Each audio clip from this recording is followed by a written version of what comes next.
is where most of the stuff you need to know about the RV is located.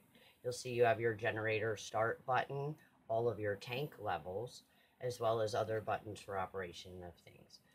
To start your generator, you first press it in the stop position. That little red light will light up. Now you know it's primed and ready to start. You press and hold the start button until it's completely started and then release. These are your tank levels here. LPG being propane. When you press the button, you see it lights up.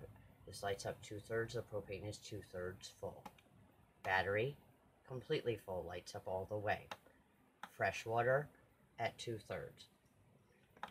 Black tank, empty. Gray tank, empty. Only lights up once. When it gets to about 2/3, that's when you want to think about evacuating. You won't need your tank heaters unless you are in freezing weather.